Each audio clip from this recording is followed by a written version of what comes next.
Now when a product has the word rugged in it, it means it's tougher, right? Well, I'm testing 50 iPhone 70 cases to find the best 5. Want review number 9? Because I'm a reviewer, not an influencer, for the iPhone 17s, my scoring system is based on what the iPhone actually feels when it hits the ground on its corner, on its face, as well as on its camera lump. Each case gets dropped at least 30 times. So when I say it's terrible, it's because I've got the data to back it up.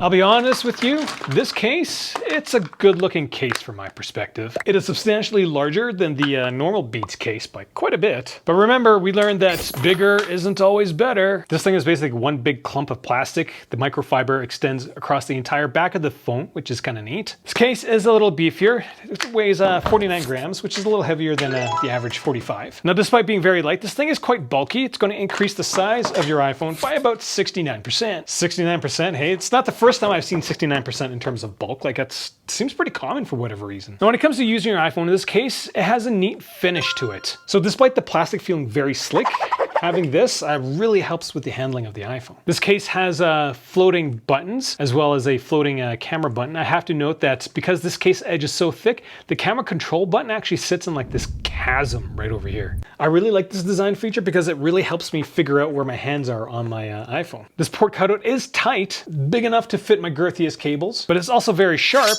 And so if you're pinky propping up your iPhone, you're definitely gonna notice those edges. Needs a bit more chamfering from my perspective. Let's talk about MagSafe. And what Apple did doesn't make any sense to me. Rugged case is supposed to have great MagSafe, right? But to pull things off only took 6.8 newtons. To it off only took 7.5 newtons. That's 30% lower than the average case. Why? Now, when it comes to protective features, the rugged case has this symbol on it. I don't know what that means. It's just there. Technically, this would be a TPU polycarbonate case, but the back is incredibly flimsy. It might just be TPU, I really don't know. Now the corners for this case are a whopping 3.4 mils thick. That is crazy, but the back is only 1.7 mils thick. Now if you watch review number 8, the back of this case is about 1.9 mils. It's thicker than the rugged case's back by a hair. Now when it came to back rigidity, it only took 28 newtons to bend 8 mils. But there's a caveat because the edges of this case are so thick, when I'm bending, I'm actually pushing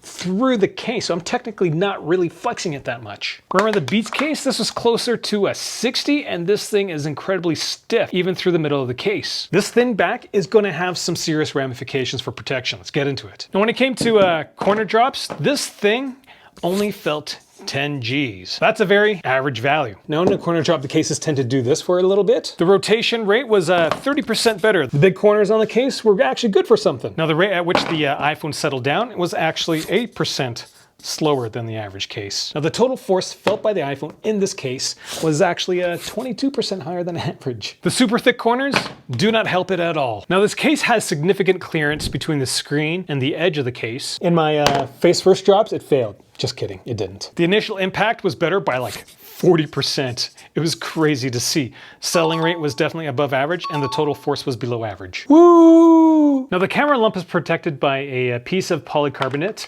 and when you drop it like this, your iPhone's gonna cry a little. Because unlike the face drops with all this green, the camera lump drop, the initial impact was 22% higher. This was poor and this was poor. If I had to guess why that happened, it's because the back of this case was so flimsy. There was nothing for the thin back to do. It just went all into the iPhone. I'll be honest with you, this case does not deserve the word rugged. If I wasn't a reviewer, I wouldn't get this case. Honestly, I don't know who should get this case. This case should be left alone and Apple should just get rid of it or improve it greatly for the iPhone 18s. I'm on a mission to figure out what the best cases are. I'm gonna test 50 of them and then I'm gonna do a top 5 video. I'm doing a detailed review for every one of those cases, so make sure you hit subscribe and check back to my channel frequently because the moment I'm done a video, I'm gonna post it. And the next one's gonna be this guy.